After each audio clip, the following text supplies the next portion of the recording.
ఢిల్లీ పేలుడు ఘటనలో మృతుల సంఖ్య క్రమంగా పెరుగుతోంది. మృతుల సంఖ్య 12కు చేరింది. ఆసుపత్రిలో చికిత్స పొందుతూ మరో 3 మృతి చెందారు. ఇటు గాయపడిన మరో 17 మందికి ఆసుపత్రిలో చికిత్స అందిస్తున్నారు.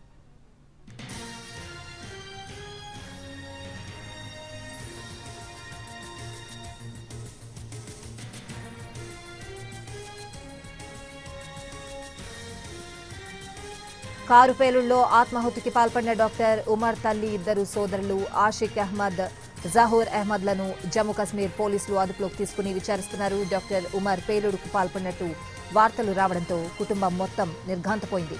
అయితే ఆ కుటుంబం అంతా ఉమర్ మీదే ఆధారపడుతోంది. కుటుంబం కోసం ఎంతో కష్టపడ్డాడని తల్లి చెప్తోంది.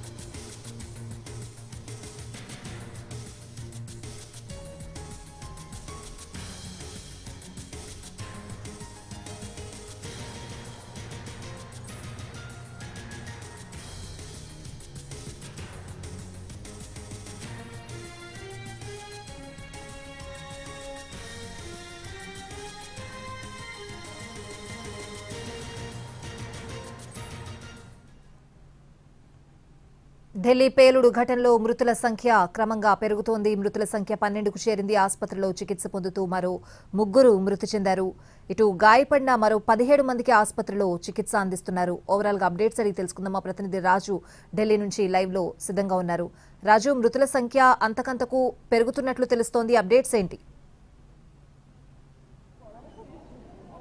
స్వాతి, నిన్న సాయంత్రం రెడ్ ఫోర్ట్ ముందు జరిగినటువంటి పేలుడు ఘటనలో అప్పటికప్పుడు అంటే స్పాట్లోనే 8 మంది చనిపోతే మిగతా వాళ్ళందరినీ కూడా ఎవరైతే క్షతగాత్రులు ఉన్నారో వాళ్ళందరినీ దగ్గరలో ఉన్నటువంటి ఎల్ఎన్జేపీ ప్రభుత్వ ఆసుపత్రికి తరలించారు. అక్కడ మెరుగైనటువంటి వైద్యం అందిస్తూనే ఉన్నారు. అయితే అందులో కొంతమంది అంటే దాదాపు 4 వరకు తీవ్రమైనటువంటి గాయాలయ్యాయి. అందులో మరో 3 కూడా చనిపోయినట్టుగా తెలుస్తుంది. అంటే ఢిల్లీ రెడ్ ఫోర్ట్ పేలుళ్ల ఘటనలో ఇప్పటి వరకు మొత్తం 12 మంది మృతి చెందారని చెప్పుకోవచ్చు. సో మిగతా దాదాపు 17 మంది వైద్యం పొందుతూనే ఉన్నారు. అయితే వాళ్లకు మెరుగైనటువంటి వైద్యం అందించాలని చెప్పి కేంద్ర హోంశాఖ మంత్రి అమిత్ షా స్పష్టమైనటువంటి ఆదేశాలు ఇచ్చారు. నిన్న రాత్రి స్వయంగా వాళ్ళతో కూడా మాట్లాడారు. సో ఏదైతే ఈ రెడ్ ఫోర్ట్ ఘటనకు సంబంధించి మాత్రం దేశవ్యాప్తంగా ఇప్పటికే మొత్తం హై అలర్ట్ కొనసాగుతుంది. ప్రత్యేకంగా జమ్మూ కాశ్మీర్లో దీనికి సంబంధించినటువంటి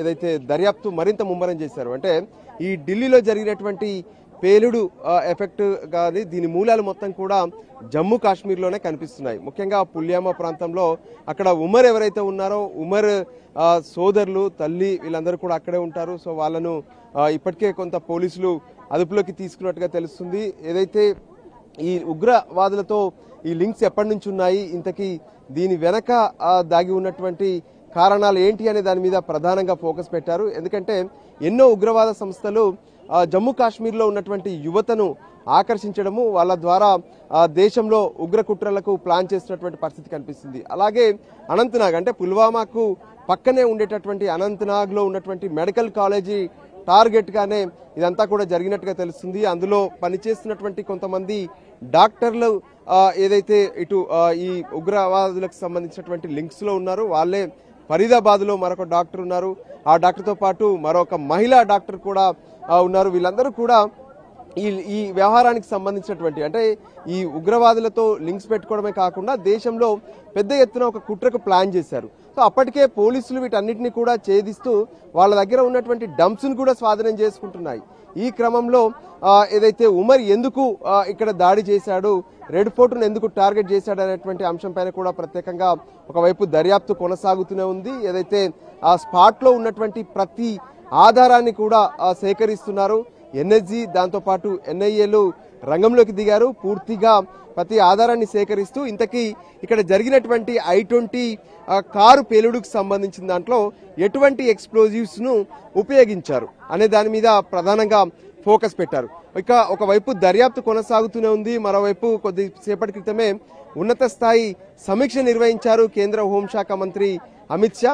రేపు సాయంత్రం కేంద్ర కేబినెట్ కీలక సమావేశం జరగబోతుంది. ప్రధాని నరేంద్ర మోడీ అధ్యక్షతన జరిగేటటువంటి కేబినెట్ సమావేశంలో ఢిల్లీలో జరిగినటువంటి ఈ ఉగ్రదాడులకు సంబంధించినటువంటి అంశంతో పాటు దేశవ్యాప్తంగా ఈ ఉగ్రవాదుల ఏరివేతకు సంబంధించినటువంటి అంశం పైన కూడా కీలకంగా చర్చించే అవకాశం అయితే స్పష్టంగా కనిపిస్తుంది. కొద్దిసేపటి క్రితమే భూటాన్ పర్యటనలో ఉన్నటువంటి ప్రధానమంత్రి రెడ్ ఫోర్ట్ ఇష్యూ పైన కూడా స్పందించారు. తను ఎంతో బాధాకరంగా ఉన్నాను, నిన్న సాయంత్రం జరిగినటువంటి ఘటన ఏదో ప్రజలందరినీ కూడా ఇబ్బంది కలిగించేటటువంటి ఘటన, ఖచ్చితంగా దీనికి బాధ్యులైనటువంటి వాళ్లకు సరైనటువంటి శిక్ష పడుతుంది.